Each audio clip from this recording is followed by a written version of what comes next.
Charge के बारे में जो बताया था मैंने कहा था कि जितने भी सब्सटेंसेज होते हैं वो सभी सब्सटेंसेज मॉलिक्यूल से बनता है। मॉलिक्यूल्स बनता है एटम से।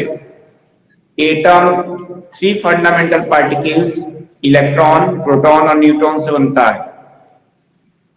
एटम के अंदर जो न्यूक्लियस होता है उसमें होता है प्रोटॉन और न्यूट्रॉन, जबकि इलेक्ट्रॉन जो होता है वो क्या करता है, इलेक्ट्रॉन चारों ओर, न्यूक्लियस के चारों ओर रिवॉल्व करता रहता है।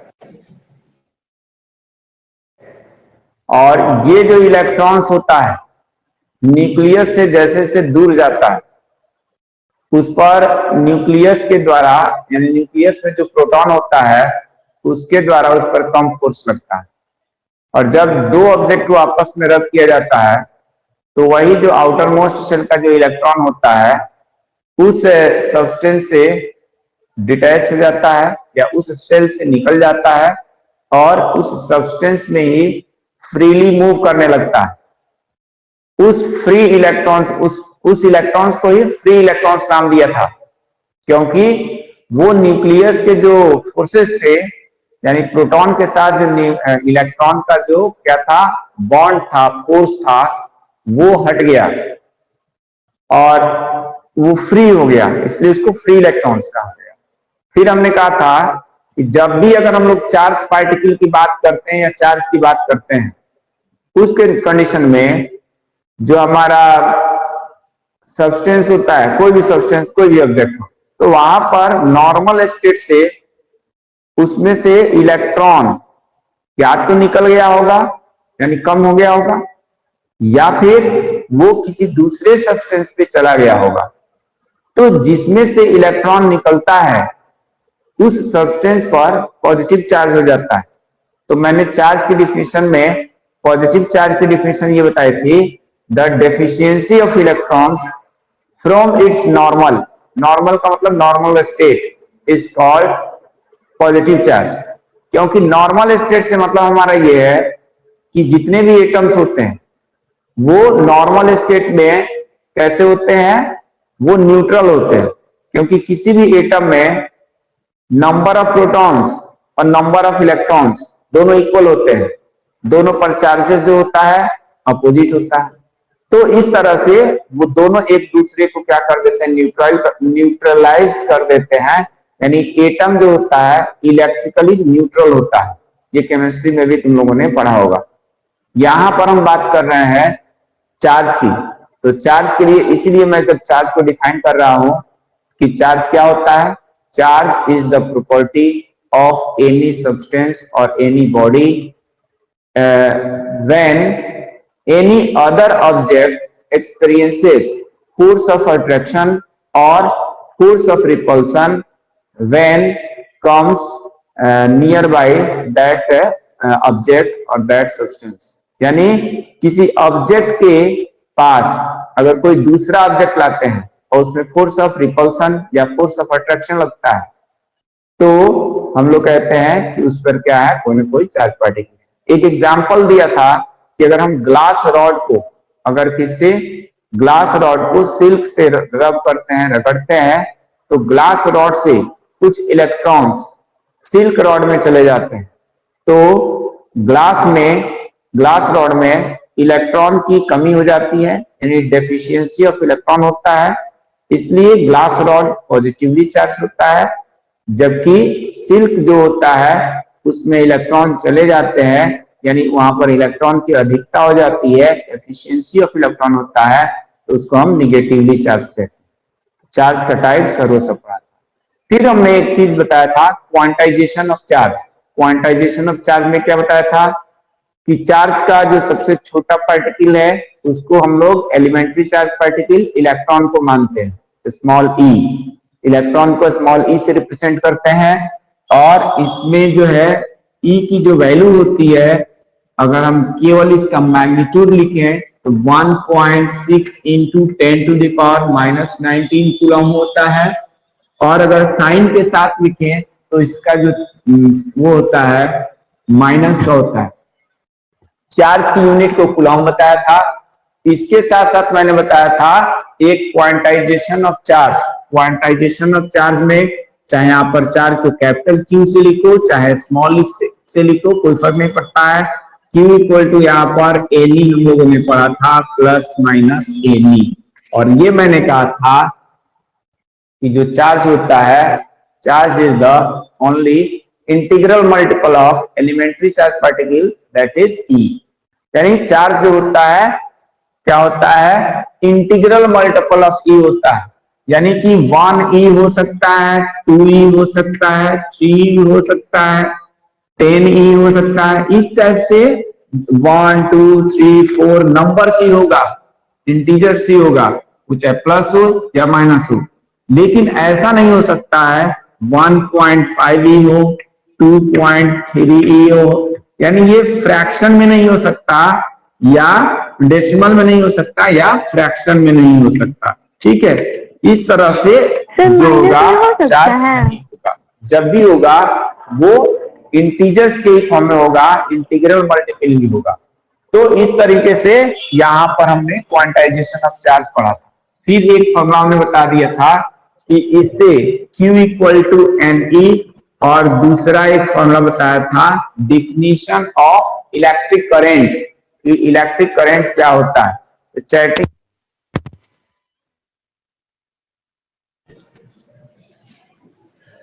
दूसरा बताया था इलेक्ट्रिक करंट की डेफिनेशन। हाँ सर, ई का इलेक्ट्रॉन का नंबर माइनस में हो सकता है? हाँ, माइनस में हो सकता है, क्योंकि एक से जिसमें जाएगा, एक सब्सटेंस से जिसमें से इलेक्ट्रॉन निकलेगा वो तो प्लस का होगा, लेकिन जिसने इलेक्ट्रॉन गेन किया है वो माइनस का हो जाएगा, इसलिए प्लस माइनस दोनों होगा। सर फिर प्रोटॉन और न्यूट्रॉन का भी वेट बता दीजिए ना। क्या चीज? प्रोटॉन और इलेक्ट्रॉन का भी वेट बता दीजिए। वेट? यस सर, वेट देख लेना 1.67 करके into 10 to the power minus 23 के आसपास 27 होता है, मतलब 10 to the power minus 27, और इलेक्ट्रॉन का 9.0 into 10 to the power minus 31 kg होता है, और उसका होता है प्रोटॉन का 1.67 into 10 to the power minus 27 kg। मास से यहाँ कोई मतलब नहीं है, चार्ज से मतलब है, चार्ज दोनों पर इक्वल होता है। Okay sir. इलेक्ट्रॉन पर जो मास होता है 9.0 into 10 to the power minus 31 kg, और प्रोटॉन वाला ये एग्जैक्ट न्यूमेरिकल वैल्यू को नहीं होता है, फिर भी इसको चेक कर लो 1.67 into 10 to the power minus 27 kg। ठीक है, मास से यहाँ पर चार्ज दोनों पर इक्वल होते हैं, इलेक्ट्रॉन पर भी चार्ज इक्वल होता है और प्रोटॉन पर भी चार्ज इक्वल होता है। इलेक्ट्रिक करंट की डेफिनेशन बताई थी कि जब किसी भी कंडक्टर में चार्ज फ्लो करता है तो यूनिट टाइम में कितना चार्ज फ्लो किया, उसी को हम लोग क्या कहते हैं, करंट कहते हैं। इसकी डेफिनेशन निकाली थी the rate of flow of charge, the rate of flow of charge in the unit time लिख सकते हो, unit time in any conductor is called electric charge, electric charge. और इसको हम लोग आई से रिप्रेजेंट करते हैं, इससे रिप्रेजेंट करते हैं आई से, और इसकी जो वैल्यू थी I equal to Q by T लिख दिए। इससे करंट का जो यूनिट निकला था कूलॉम पर सेकेंड, या इसको हम लोग कूलॉम पर सेकंड को ही एम्पियर बोले थे, ए कैपिटल ए लगा देते हैं, एम्पियर। ये यूनिट ऑफ आई, यानी करंट का यूनिट होता है कूलॉम पर सेकेंड या एम्पियर कहा जाता है। इतना हम लोग पढ़ लिए थे। और इससे एक और फॉर्मूला हम लोगों ने निकाला था कि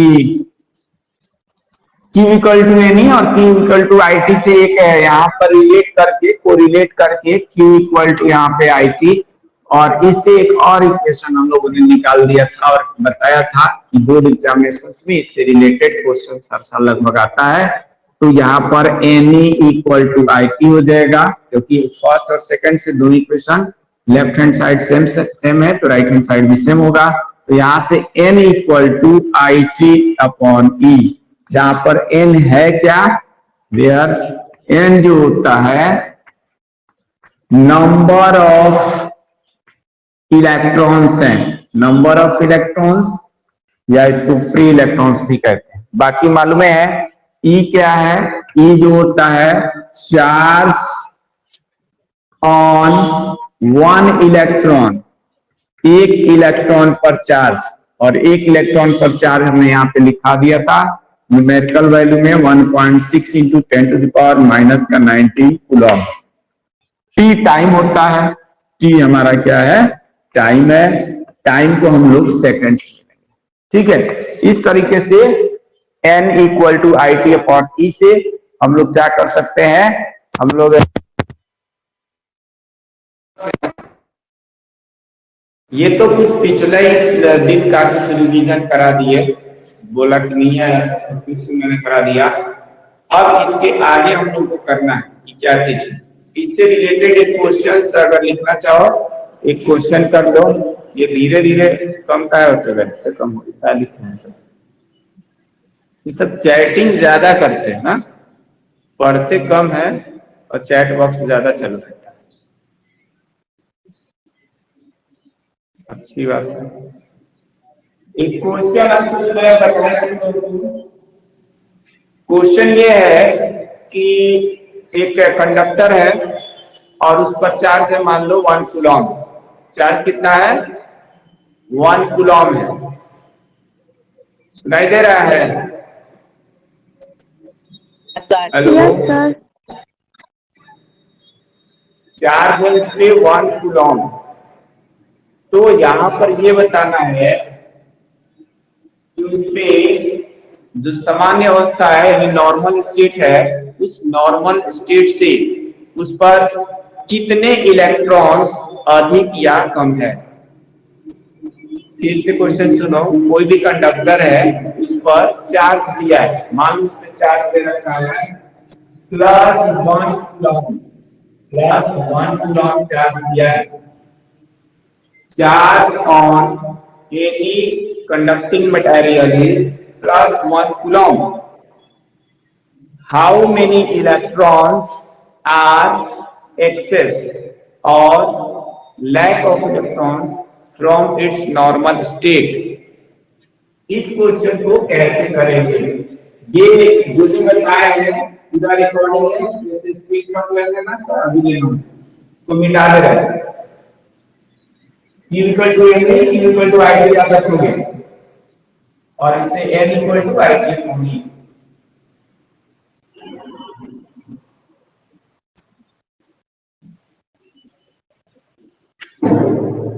यहाँ पे थोड़ा सा क्यों क्या था क्यों? Q चार्ज मैं आपको क्वेश्चन इससे रिलेट कर रहा हूँ। आप conductor as the charge +1 coulomb,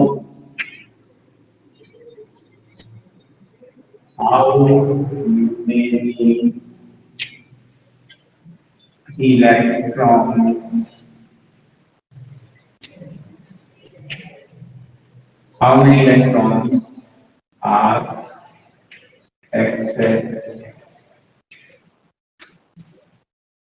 or lack का स्पेलिंग क्या होगा,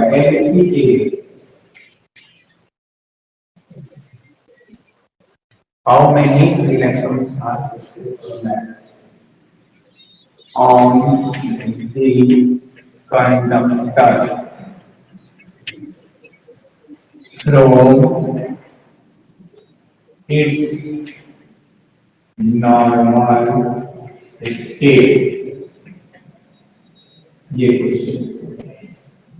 क्वेश्चन समझ पाए? क्वेश्चन क्या दिया हुआ है? एक कंडक्टर है, उस पर +1 कूलम चार्ज है।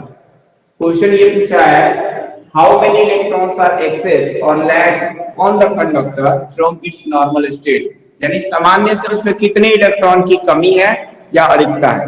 माइक यूज कर रहा हूं, कुछ पूछना होगा बताना। तो देखो यहां पर ये दिया है, जो कंडक्टर है ना उस पे +1 कूलम चार्ज है। तो प्लस साइन, तो सबसे पहले हमने बताया था कि पॉजिटिव चार्ज कब होता है? पॉजिटिव चार्ज होता है जब किसी भी सब्सटेंस से, जो भी उसका नॉर्मल स्टेट है, उससे इलेक्ट्रॉन निकल गया होगा, यानी कि लूज किया होगा, इलेक्ट्रॉन को लूज किया होगा, लॉस किया होगा, वहां से इलेक्ट्रॉन निकला होगा, तब जाकर के वहां पर क्या हो गया, इलेक्ट्रॉन जब निकल गया तो वहां पर इलेक्ट्रॉन की कमी हो गई, तब वो प्लस बना होगा। और जब प्लस बना होगा तो वहां पर इलेक्ट्रॉन का एक्सेस नहीं होगा, बल्कि क्या होगा, लैक होगा। लैक होने पर पॉजिटिव चार्ज, डेफिशिएंसी या लैक एक ही बात। एक्सेस का मतलब इलेक्ट्रॉन को गेन किया होगा, और जब कोई सब्सटेंस इलेक्ट्रॉन को गेन करेगा ना तो उस पे निगेटिव का चार्ज होगा। तो यहां पर क्या होगा कि 1 कूलम जो होता है ना, coulomb is unit of charge. तो सॉल्यूशन इसका क्या है, यहां लिखेंगे गिवन, क्या गिवन है, charge Q equal to given है +1 कूलम। ठीक है, और हम लोग क्या जानते हैं, चार्ज ऑन 1 इलेक्ट्रॉन, एक इलेक्ट्रॉन पर चार्ज हम लोगों ने पढ़ा था, कितना होता है, एक इलेक्ट्रॉन पर जो चार्ज होता है 1.6 इंटू 10⁻⁻19 कूलम। केवल इसका न्यूमेरिकल वैल्यू लिया है। फॉर्मूला हम लोगों ने क्या पढ़ा है, बाय यूजिंग फॉर्मूला। कौन सा फॉर्मूला यूज करेंगे, हमें निकालना है number of electrons. Number of electrons निकालने के लिए हम लोग Q इक्वल टू NE का फॉर्मूला यूज करेंगे। ठीक है, और इससे क्या होगा, नंबर ऑफ N, यानी कि number of electrons that is N निकालने के लिए Q/E हो जाएगा। Q की जो वैल्यू निकला है प्लस का 1 कूलम है, तो यहां 1 लिख लेंगे, 1 coulomb, and charge on 1 electron जो है 1.6 इंटू 10⁻⁻19 कूलम है।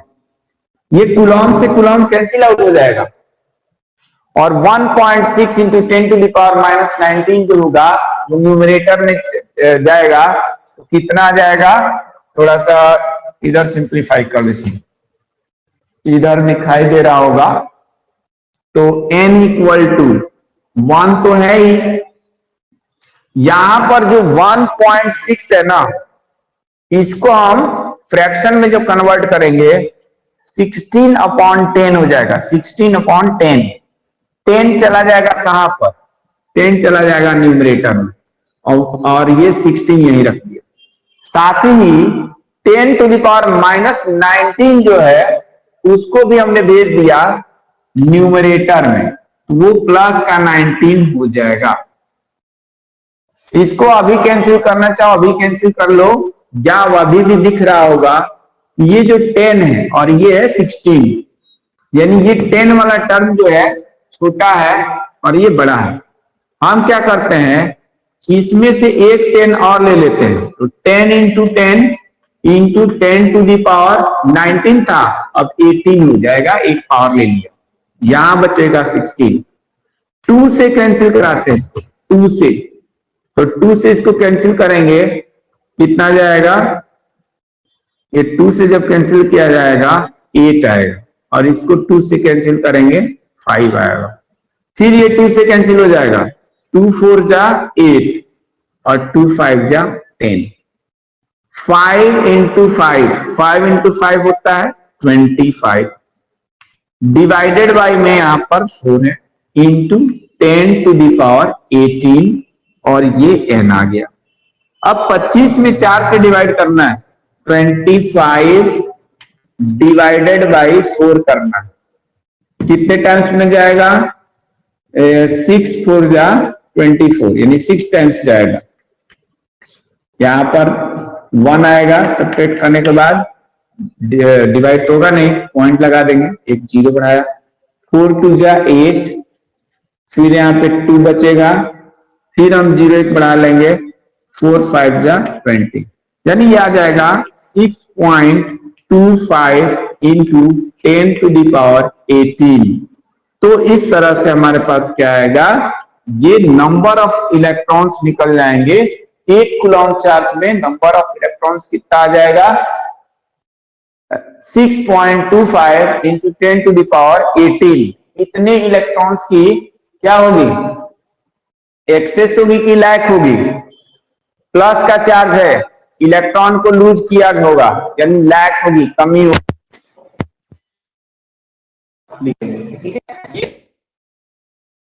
सीबीएसई में 2 बार पूछा गया है, बिहार बोर्ड में भी आया हुआ था, 2019 में आया था, 2019 में आया था, ये 12th क्लास में भी, 10th में भी आया था सीबीएसई में। तो ये बहुत इंपॉर्टेंट क्वेश्चन है। 1 कूलम्ब चार्ज पर एक्सेस इलेक्ट्रॉन की संख्या बताइए, एक्सेस होगा, लैक होगा, और उसके साथ साथ कितने इलेक्ट्रॉन्स होंगे, number of electrons find out करना होता है। ठीक है, बहुत इंपॉर्टेंट है। कोई जरूरी नहीं है कि 1 कूलम्ब से पूछा जाए, चार्ज की वैल्यू 1 से ज्यादा भी दे सकता है, कम भी दे सकता है, लेकिन ये 1 कूलम्ब वाला ही एग्जैक्ट क्वेश्चन जो है सीबीएसई 2 बार आ चुका है। हाँ सर, वो क्वेश्चन में हमेशा मतलब दिया रहेगा, वो माइनस में चार्ज है या प्लस में है, जैसे वहाँ पे +1 कॉलम लिखे हैं। +1 है, दिया रहेगा, नहीं दिया रहेगा तो वहां लिखा रहेगा कि निगेटिव पॉजिटिव चार्ज कुछ बोला होगा। सर और फिर ये इलेक्ट्रॉन, सर सुनिए ना, इलेक्ट्रॉन का चार्ज में तो माइनस भी है ना, तो फिर आप सॉल्व करने में माइनस क्यों नहीं लगाया है? तो कहाँ पे, यहाँ पे ये न्यूमेरिकल वैल्यू केवल लिया गया, नंबर ऑफ इलेक्ट्रॉन्स निकालने के लिए जहां भी नंबर ऑफ इलेक्ट्रॉन्स निकालना होगा वहां पर हम केवल न्यूमेरिकल वैल्यू लेंगे। रीजन इसका ये है कि नंबर जो होते हैं माइनस में नहीं होते हैं, काउंटिंग जो गिनती हो वो माइनस का 1 2 -3 4 5 ऐसे नहीं होता है। काउंटिंग हम लोग 1 से स्टार्ट करते हैं, counting number always start from 1, 1 से स्टार्ट होगा, नहीं कि माइनस का -1 -2 -5 से होगा। इसलिए हम केवल वहां पे न्यूमेरिकल वैल्यू, जब भी number of electrons find out करना होगा तो हम केवल न्यूमेरिकल वैल्यू लेंगे इलेक्ट्रॉन पे चार्ज का। Okay sir.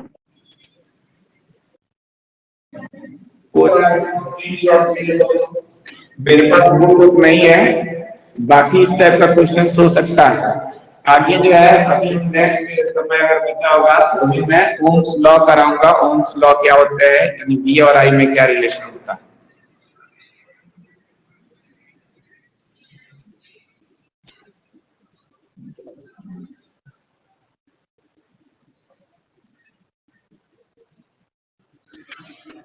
आगे कंटिन्यू करूं?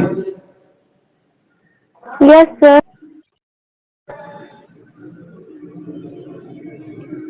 बाकी लोग किसी को दिक्कत तो बताओ भाई, 22 लोग 21 लोग कुछ बताओ, किसी को कोई दिक्कत हो?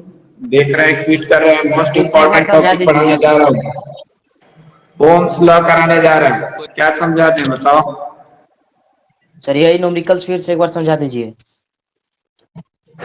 तो कहाँ नहीं समझ में आया ये तो बताओ हमको, कौन सा पॉइंट नहीं समझ में आया? जिस जगह नहीं समझ में आया वो सर एक और न्यूमेरिकल करा दीजिए। चार्ज दिया है यानी क्यू दिया है, ई हमको मालूम है 1.6 × 10⁻19 कूलम होता है, एन पूछा है। मैथ पढ़े होगे तो अगर दो चीज मालूम हो तीसरा निकालना हो, तीनों में रिलेशन पता हो तो आसानी से निकाल सकते हो, वही काम किया है। क्यू मालूम है 1 कूलम, ई जो होता है 1.6 × 10⁻19 होता है, एन पूछा है, मैथ है, कैलकुलेशन है, सॉल्व कर लिया, आ गया। चलो नेक्स्ट देखो, मोस्ट इंपॉर्टेंट चीज है ओम्स लॉ, यानी वी और आई में क्या रिलेशन होता है उसको हम लोग थोड़ा सा पढ़ लेते हैं, बहुत इंपॉर्टेंट है।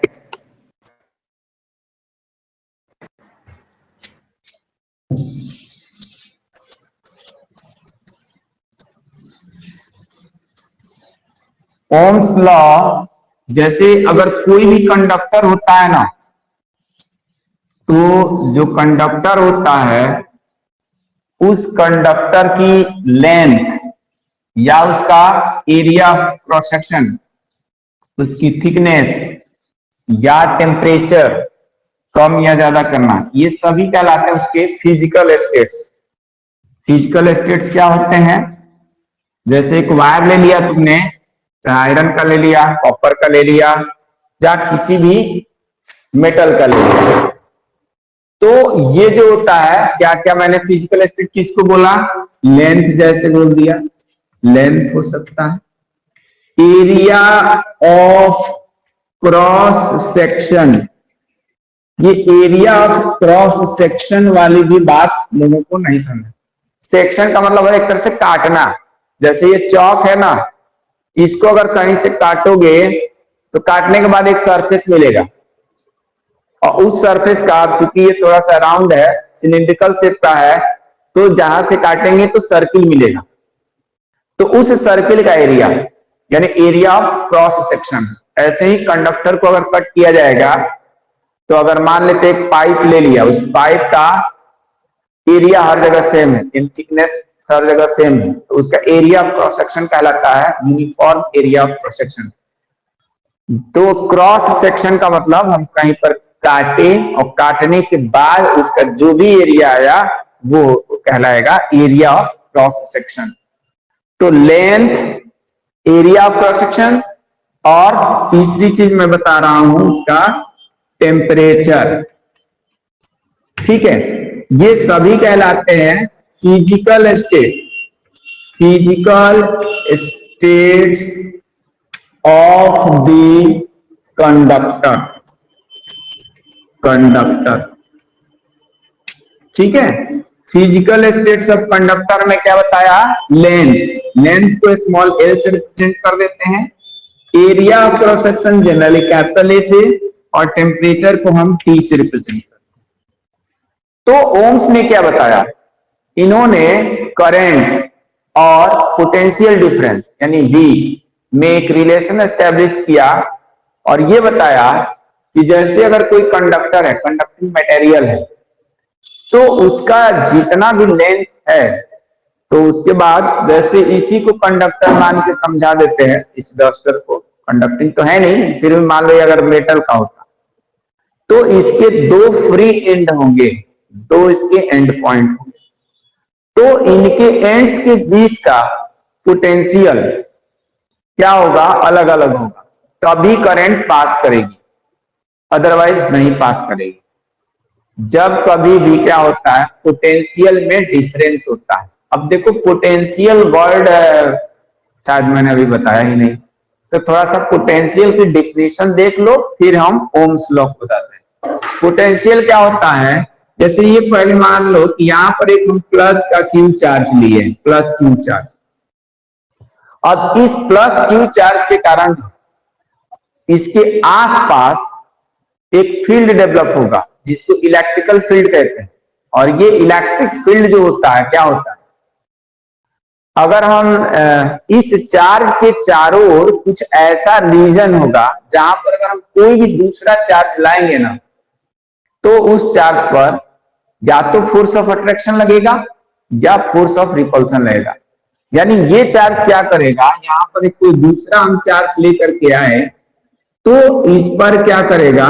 इधर लाने के बाद इस चार्ज पर इस चार्ज के चलते इस पर फोर्स लगेगा। तो इस चार्ज के चारों ओर का वह रीजन यानी वह एरिया, वह क्षेत्र जिसमें अगर कोई दूसरा हम चार्ज लेकर के आते हैं और उस चार्ज पर फोर्स ऑफ अट्रैक्शन या फोर्स ऑफ रिपल्सन लगता है, उस रीजन या उस एरिया को इलेक्ट्रिक फील्ड कहते हैं। द रीजन और the area around any charge is called electric field.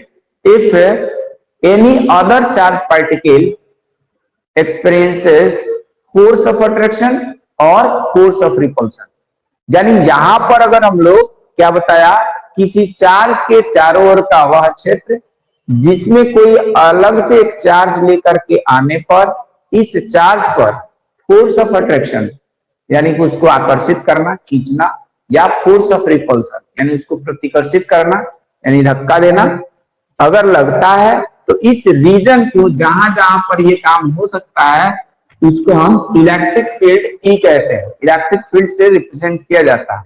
ठीक है, तो यहां पर यानी कि अगर हम क्यू नॉट चार्ज लेकर आए और उस पर एफ न्यूटन का फोर्स लग रहा है, एफ न्यूटन का फोर्स लग रहा है, एफ न्यूटन का फोर्स लग रहा है कब, जब हम लोग क्यू नॉट चार्ज लेकर के आए। अगर हम 1 कूलम का चार्ज लेकर के आए तो एफ अपॉन ये क्यू नॉट होगा। तो ये जो एफ अपॉन क्यू नॉट निकलेगा इसी को हम क्या कहेंगे, उस पॉइंट पर इलेक्ट्रिक फील्ड कहते हैं, एफ अपॉन क्यू नॉट को। यानी इसको हम इधर लेकर के आ रहे हैं ना, तो मान लो हम यहां से इधर कहीं लेकर के आए, तो इस पॉइंट पर लाने पर मान लेते हैं जैसे ये क्यू नॉट की जगह हम 2 कूलम मान लेते हैं, 2 कूलम चार्ज को इधर कहीं लेकर के आए और इस पे हमको 5 न्यूटन का फोर्स लगाना पड़ा, क्योंकि ये भी प्लस का है, ये भी प्लस का है।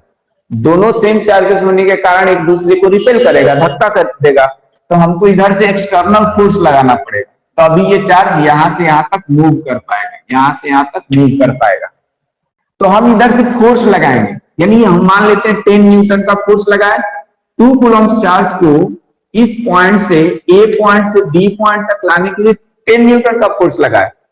तो हमने क्या किया, 2 कूलम चार्ज को लाने के लिए 10 न्यूटन का फोर्स लगाए, तो 1 कूलम चार्ज को लाने के लिए कितना फोर्स लगाएंगे, 10/2 न्यूटन पर कूलम, यानी आ जाएगा 5।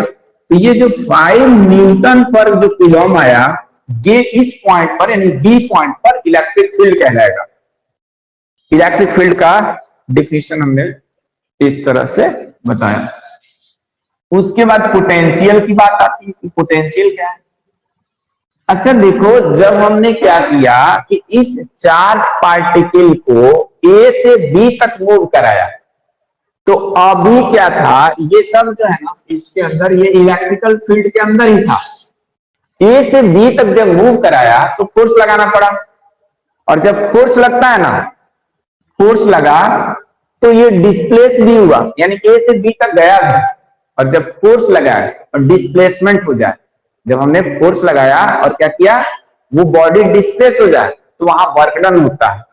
तो वर्क डन कितना होता है, force into displacement. 9th class में पढ़े होगे तुम लोग, force into displacement is called work done. यानी ए से बी तक, यानी कि किसी इलेक्ट्रिक फील्ड में किसी चार्ज को एक पॉइंट से दूसरे पॉइंट तक ले जाने पर कुछ ना कुछ वर्क भी लगता है या वर्क करना पड़ता है। जितना वर्क करना पड़ता है उस वर्क डन को ही हम लोग इस पॉइंट पर, मतलब ए से बी तक ले गए हैं, यानी उस बी पॉइंट पर पोटेंशियल कहलाएगा। पोटेंशियल या वोल्टेज, यानी W बाई अगर Q कर देंगे तो ये पोटेंशियल कहलाता है। F अपॉन Q किया था, अभी F अपॉन Q करेंगे, यानी फोर्स अपॉन चार्ज करेंगे, तो वो इलेक्ट्रिक फील्ड इंटेंसिटी कहलाता है, और इसकी यूनिट होती है न्यूटन पर कूलम। ठीक है, ये भी एक वेक्टर क्वांटिटी होती है, इसकी डायरेक्शन फोर्स की ही डायरेक्शन में होती है, यानी फोर्स इधर लगा रहे हैं, इसी डायरेक्शन में इलेक्ट्रिक फील्ड भी लगेगा। अगर वेक्टर फॉर्म में लिखेंगे तो यहां पर भी वेक्टर और यहां पर भी फोर्स भी वेक्टर होता है, इलेक्ट्रिक फील्ड भी वेक्टर। इसी तरीके से वोल्टेज या पोटेंशियल जो होता है, क्या होता है, यूनिट चार्ज को, जैसे Q चार्ज को लाने के लिए A पॉइंट से B पॉइंट तक Q चार्ज को लाने के लिए W जूल वर्क करना पड़ता है। तो 1 कूलम चार्ज को लाने के लिए W/Q वर्क डन करना पड़ेगा। तो ये जो W/Q वर्क डन करना पड़ेगा, इसी को हम लोग इस पॉइंट पर यानी A से B तक लाए हैं, तो B पॉइंट पर पोटेंशियल कहलाता है या वोल्टेज कहलाता है। ठीक है, तो ये पोटेंशियल और वोल्टेज का कॉन्सेप्ट था। The work done bringing unit positive charge from infinity to the any point in the electric field is called potential at that point. Unit charge को इंफिनिटी से किसी इलेक्ट्रिक फील्ड में लाने पर जितना वर्क डन करना पड़ता है, उस वर्क डन को हम लोग क्या कहते हैं, पोटेंशियल कहते हैं उस पॉइंट पर। तो यहां से V = W/Q होता है और इसका यूनिट क्या हो जाएगा, यूनिट ऑफ पोटेंशियल या वोल्टेज। W का यूनिट होता है जूल और चार्ज का यूनिट होता है कूलम, तो जूल पर कूलम या जो 1 जूल पर कूलम होता है उसी को हम लोग क्या कहते हैं, 1 वोल्ट कहते हैं। तो पोटेंशियल या वोल्टेज का जो यूनिट होता है वो क्या होता है, वोल्ट। ठीक है, वोल्ट। जूल पर कूलम को ही वोल्ट कहा जाता है। 1 वोल्ट, 2 वोल्ट, 100 वोल्ट, 500 वोल्ट जो भी है, तो ये जूल पर कूलम होता है। यानी यूनिट चार्ज को इंफिनिटी से किसी इलेक्ट्रिक फील्ड में लाने पर जितना वर्क डन किया जाता है उसी को हम लोग क्या कहते हैं। अच्छा, टाइम हो गया क्या? हेलो सर अभी 6 मिनट बाकी है। टाइम ओवर हो रहा है क्या? नो सर अभी 6 मिनट बाकी है। अच्छा, 6 मिनट बाकी है, 40 में खत्म होगा। हमको लगा 10 मिनट हो गया है। अच्छा ठीक है, 6 मिनट में पढ़ लेंगे। तो पोटेंशियल इलेक्ट्रिक फील्ड इंटेंसिटी दोनों अलग अलग चीज है।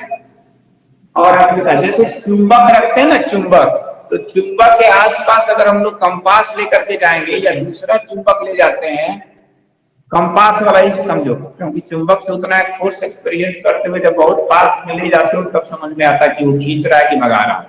लेकिन कंपास की जो सुई होती है वो तुरंत डिफ्लेक्ट हो जाती है। तो किसी मैग्नेट के चारों ओर कवर रीजन, जिसमें अगर हम मैग्नेटिक नीडल को ले जाएं और उसमें डिफ्लेक्शन हो जाए या उस कंपास पर फोर्स लगे, तो वो तुम्हारा कहलाता है मैग्नेटिक फील्ड। और यहाँ पर क्या है, किसी चार्ज के चारों ओर कवर रीजन जिसमें दूसरा कोई चार्ज हो जाए और उसका फोर्स ऑफ अट्रैक्शन या फोर्स ऑफ रिपल्सन लगता है, तो उसको हम लोग इलेक्ट्रिक फील्ड कहते हैं। तो ये 2 टर्म जानने के बाद, पोटेंशियल जानने के बाद, एक टर्म और बचता है, उसको समझते हैं। करंट हमेशा हाई वोल्टेज से लो वोल्टेज की ओर फ्लो करता है। अगर कोई कंडक्टर हमने ले लिया, कोई कंडक्टर ले लिया और उस कंडक्टर के 2 एंड अगर हम मान लेते हैं, एक कंडक्टर का नाम हमने मान लिया यहाँ पे AB दे दिया, ये कंडक्टर है यहाँ पे, इस कंडक्टर का नाम हमने AB दे दिया। अगर करंट इसमें A to B मूव कर रही है, करंट A to B अगर फ्लो कर रही है, इसका मतलब ये है, ये 2 पॉइंट मैंने बोला, तो 2 पॉइंट का मतलब कोई जरूरी नहीं है, कंडक्टर के अंदर इंफिनिटी पॉइंट्स है, बहुत सारे पॉइंट्स है। तो यहां पर वोल्टेज को हम VA मान लें, वोल्टेज को V से डिनोट करते हैं, और यहां पर वोल्टेज को VB मान लें। Current A to B move कर रही है, ये तभी पॉसिबल है जब VA ग्रेटर देन VB, यानी जब A पॉइंट पर जो पोटेंशियल है B पॉइंट के कंपैरिजन में ज्यादा है। Current always flows from higher potential to lower potential, I टू लो ही ये फ्लो करती है। अगर B टू A फ्लो कर रही होती तो यहां पर potential at point B is higher than the potential at point A, ऐसा होता। लेकिन यहां A टू B जा रही है, इसलिए VA ग्रेटर देन VB होगा। तो यहां पर VA माइनस VB लिखेंगे और इनका जो डिफरेंस आएगा उसको W/Q कहेंगे। तो इसको हम बोलते हैं PD। PD का मतलब पोटेंशियल डिफरेंस, पोटेंशियल डिफरेंस, यानी किसी कंडक्टर के दो पॉइंट्स के एंड्स के बीच का पोटेंशियल का डिफरेंस होता है वो पोटेंशियल डिफरेंस कहलाता है, और हम इसको भी W/Q से ही रिप्रेजेंट करते हैं। और इस पीडी का यानी पोटेंशियल डिफरेंस का भी यूनिट जूल पर कूलम या वोल्ट ही होता है। ठीक है, तो अब ये जो करंट की वैल्यू होती है वो डिपेंड करती है कि इस कंडक्टर्स के एंड्स के बीच जितना ज्यादा से ज्यादा पोटेंशियल डिफरेंस होगा उतना ही ज्यादा से ज्यादा करंट भी फ्लो करेगी। अगर ये किसी तरीके से मान लें कि पॉइंट ए और पॉइंट बी पर पोटेंशियल डिफरेंस सेम है तो करंट ना तो ए से बी की ओर और ना ही बी से ए की ओर फ्लो करेगी, करंट फ्लो नहीं करेगी। ठीक है, करंट कब फ्लो करेगी? या तो यहां पर पोटेंशियल कम हो, यहां ज्यादा हो, या यहां ज्यादा हो, यहां कम हो, यानी पोटेंशियल में डिफरेंस होना चाहिए। जब तक दोनों के पोटेंशियल में कोई डिफरेंस नहीं है तो कंडक्टर में करंट फ्लो नहीं करेगी। और इस करंट की वैल्यू यानी डिपेंड करता है potential difference across the ends of the conductors. Potential difference current depends directly proportional to the potential difference। यानी अगर किसी कंडक्टर्स के बीच का जो करंट फ्लो हो रहा है तो ये पोटेंशियल डिफरेंस पे डिपेंड करता है। V directly proportional to I होता है और V इक्वल टू, ये जब प्रोपोर्शनल का साइन हटाते हैं तो यहाँ कांस्टेंट लगता है R इंटू I। इस R को हम लोग क्या कहते हैं? R हमारा कहलाता है, ये तो कांस्टेंट है, प्रोपोर्शनलिटी कांस्टेंट, लेकिन इसको हम रेजिस्टेंस बोलते हैं, रेजिस्टेंस ऑफ द कंडक्टर। तो ओम्स लॉ क्या कहता है? ओम्स लॉ यही है, V डायरेक्टली प्रोपोर्शनल I जो है यही ओम्स लॉ है। ओम्स लॉ ये स्टेट्स कहता है, ये कहता है कि when if the physical state of the conductors remains constant, that is physical state मैंने बोला था क्या क्या?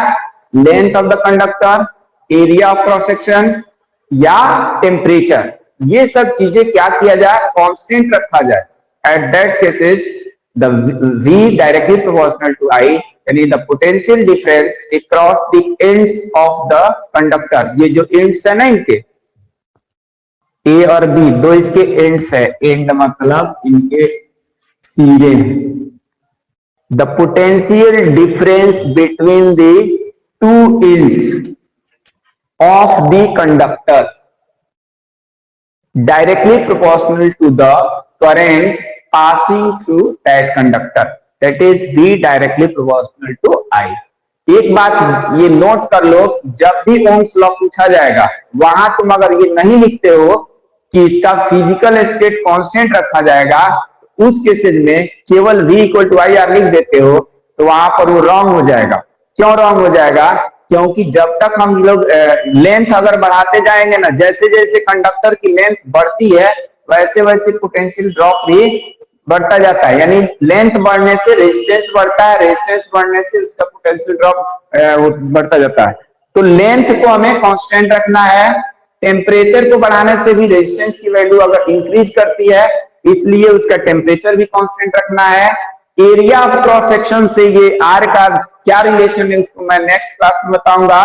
तो R को भी बढ़ाने से एरिया ऑफ क्रॉस सेक्शन को भी बढ़ाने से रेजिस्टेंस जो है हमारा क्या होता है? घटता है। तो इन सब में रिलेशन होता है, इसीलिए कहा गया कि if the physical state of the conductors remains constant then the potential difference across the ends of the two conductor is directly proportional to the current passing through them या through it. This is called Ohm's law. That is V directly proportional to I, और इसमें जब proportional का sign हटाया तो यहाँ पर R लगा दिया, V इक्वल टू RI, या इसी को थोड़ा सा और सिंप्लीफाई करोगे तो I को पहले लिख लो, R को बाद में लिख लो, तो V इक्वल टू IR आ गया। या और भी थोड़ा सिंप्लीफाई करोगे तो हम इसको V upon I equal to capital R लिख लेंगे। यानी कि V और I का रेशियो जो होता है एक ऑलवेज कांस्टेंट होता है, और इस कांस्टेंट को हम लोग रेजिस्टेंस ऑफ द कंडक्टर कहते हैं। तो यही हमारा ओम्स लॉ था। ठीक है, नेक्स्ट क्लास में हम ये रेजिस्टेंस आर किन किन फैक्टर्स पे डिपेंड करता है और इससे रिलेटेड जो भी क्वेश्चंस होंगे उसको भी जानेंगे। ठीक है, नेक्स्ट क्लास ज्वाइन करो, टाइम ओवर हो गया मेरा, नेक्स्ट क्लास दूसरे में वो क्लास है। ठीक है, कोई दिक्कत हो बता सकते हो। साइड हो जाइए, स्क्रीनशॉट लेना है। स्क्रीनशॉट इधर वीडियो में हो गया सर। हाँ तो ध्यान देना, हमने इलेक्ट्रिक फील्ड पढ़ाया, पोटेंशियल पढ़ाया, पोटेंशियल डिफरेंस पढ़ाया, उसकी यूनिट्स को पढ़ाया और ओम्स लॉ पढ़ा दिया। ठीक है, इतने सारे टॉपिक्स को तुम लोगों को थोड़ा सा घर पे पढ़ना है और उसके बाद जो भी दिक्कत हो उससे पूछ सकते हो। ठीक है।